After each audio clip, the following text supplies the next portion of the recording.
Good morning students. समाजशास्त्र की YouTube class में आपका स्वागत है। समाजशास्त्र का परिचय प्रश्न पत्र में आज हम चर्चा करते हैं समाजीकरण, सोशलाइजेशन की। समाजीकरण वह प्रक्रिया है जो एक मनुष्य को जैविक प्राणी से सामाजिक प्राणी बनाती है। समाजीकरण का शाब्दिक अर्थ नवजात शिशु को सामाजिक प्राणी बनाने की प्रक्रिया से लिया जाता है। ग्रीन के अनुसार समाजीकरण वह प्रक्रिया है जिसके द्वारा बच्चा सांस्कृतिक विशेषताओं, आत्मपन और व्यक्तित्व को प्राप्त करता है। जॉनसन के अनुसार समाजीकरण सीखने की वह प्रक्रिया है जो सीखने वाले को सामाजिक भूमिकाओं का निर्वाह करने के योग्य बनाती है। टालकट पार्सन्स कहते हैं, व्यक्ति द्वारा सामाजिक मूल्यों को सीखने और उन्हें आंतरिकृत करने को ही समाजीकरण कहते हैं। फीचर के अनुसार समाजीकरण वह प्रक्रिया है जिसके द्वारा व्यक्ति सामाजिक व्यवहारों को स्वीकारता है और उनसे अनुकूलन करना सीखता है। इस प्रकार स्पष्ट है कि समाजीकरण के द्वारा सामाजिक मूल्यों को सीखा जाता है। एक ऐसी प्रक्रिया है जिसके द्वारा मनुष्य समाज की सामाजिक और सांस्कृतिक विशेषताओं को ग्रहण करता है और समाज का सदस्य बनता है। इसी के द्वारा वह सामाजिक मानदंडों को सीखता है और समाज के साथ अनुकूलन करना सीखता है। समाजीकरण को और अधिक स्पष्ट रूप से समझने के लिए हम इसकी कुछ विशेषताओं के बारे में चर्चा करें तो पहली है आजीवन प्रक्रिया। समाजीकरण की प्रक्रिया आजीवन चलती रहती है। शिशु जन्म से लेकर मृत्यु पर्यंत अनेक परिस्थितियां धारण करता है और उनके अनुरूप अपनी भूमिका निभाता है, जिनके अनुसार व्यक्ति को समाज के अनुरूप व्यवहार करना पड़ता है, जिससे व्यक्ति सीखता है। यह प्रक्रिया संपूर्ण जीवन भर चलती रहती है। दूसरी बात, सीखने की प्रक्रिया। समाजीकरण सीखने की एक प्रक्रिया है जिसके द्वारा व्यक्ति सामाजिक प्रतिमानों एवं मूल्यों और व्यवहार के मान्यता प्राप्त तरीकों को सीखता और ग्रहण करता है। स्वाभाविक प्रक्रिया। मानव शिशु परिवार तथा विभिन्न समूह एवं संगठनों के संपर्क में आकर पारस्परिक अंतःक्रियाओं के माध्यम से व्यवहार के तरीकों से परिचित होता है। यह एक सात्विकरण की प्रक्रिया है। समाजीकरण की प्रक्रिया के द्वारा एक व्यक्ति न केवल सामाजिक सांस्कृतिक तत्वों को सीखता है बल्कि विभिन्न भौतिक एवं अभौतिक तत्वों को आत्मसात भी करता है। यह समय व स्थान सापेक्ष प्रक्रिया है। समाजीकरण की प्रक्रिया विभिन्न समयों और स्थानों पर भिन्न भिन्न होती है। एक समाज जिन व्यवहार प्रतिमानों को उचित मानता है, आवश्यक नहीं कि दूसरा समाज भी उन्हें स्वीकार करे। आत्म का विकास। समाजीकरण की प्रक्रिया व्यक्ति के स्व या आत्म के विकास में सहायक होती है। व्यक्ति में स्वयं के प्रति चेतना व जागरूकता का विकास होता है। ये आत्म का विकास ही समाजीकरण की प्रक्रिया को पूर्ण बनाता है। आत्म को हम ऐसे समझें कि एक व्यक्ति को कोई नाम से पुकारता है तो वह प्रत्युत्तर देता है, या व्यक्ति को कुछ अन्य शब्द कहे जाते हैं तो वो प्रत्युत्तर देता है। प्रत्युत्तर वही देता है जिसमें आत्म का विकास हो चुका हो। समाजीकरण के समाज में क्या उद्देश्य हो सकते हैं, इसके बारे में चर्चा करें तो पहला है आधारभूत नियमबद्धता का विकास। जीवन को सुचारू रूप से व्यतीत करने के लिए अनुशासन एवं नियमबद्धता की आवश्यकता है। समाजीकरण की प्रक्रिया द्वारा व्यक्ति में नियमबद्धता का विकास होता है। आकांक्षाओं की पूर्ति। समाजीकरण व्यक्ति की आकांक्षाओं की पूर्ति भी करता है। अनुशासन और आकांक्षाओं की पूर्ति परस्पर संबंधित है। अनुशासन ही आकांक्षाओं की पूर्ति में सहायक होता है। आकांक्षा एक व्यक्ति से दूसरे व्यक्ति में संतरित होती है, जिन्हें समाजीकरण पूरा करता है। सामाजिक दायित्वों की शिक्षा। समाजीकरण द्वारा व्यक्ति यह सीखता है कि भिन्न भिन्न परिस्थितियों में वह अन्य व्यक्तियों के साथ किस प्रकार सामंजस्य स्थापित करे। साथ ही यह भी सीखता है कि वह अन्य व्यक्तियों के साथ अनुकूलन करने के लिए उसे किस प्रकार का व्यवहार करना होगा। क्षमताओं का विकास। समाजीकरण व्यक्ति की सामाजिक क्षमताओं का विकास करता है।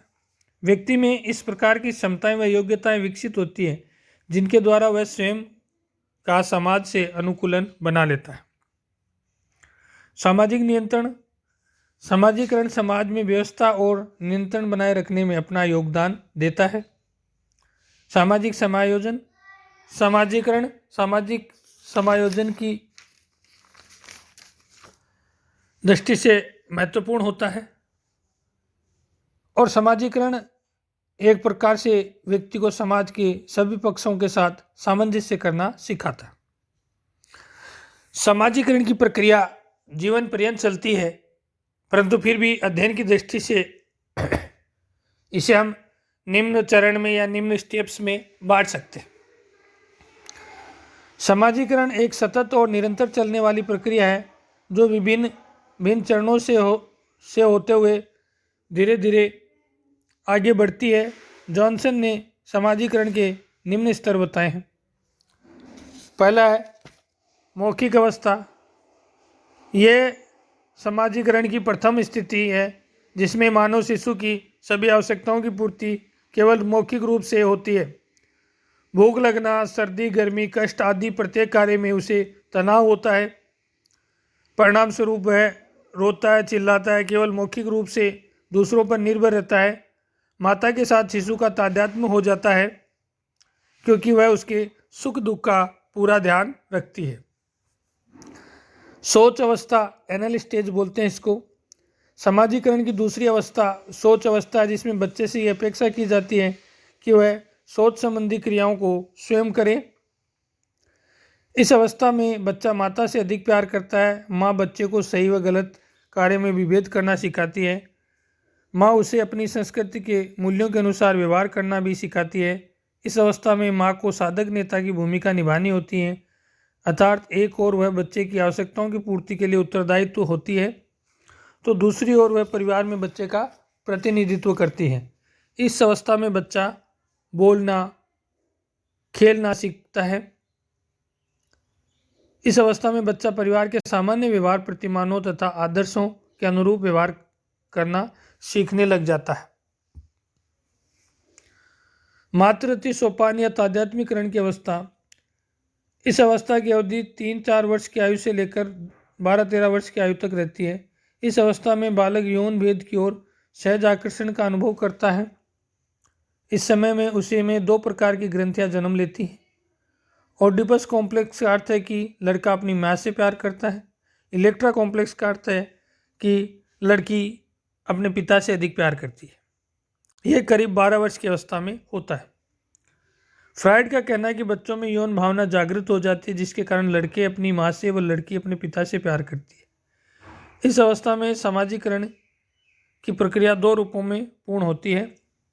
सामाजिक भूमिका से तादात्म्यकरण तथा सामाजिक समूह से तादात्म्यकरण। किशोरावस्था, यह सोपान युवावस्था के प्रथम चरण से होता है। इस अवस्था में एक किशोर में कुछ शारीरिक परिवर्तन घटित होने लगते हैं जिसके लिए यह अवस्था मानसिक और सामाजिक रूप से संघर्ष व तनाव की होती है।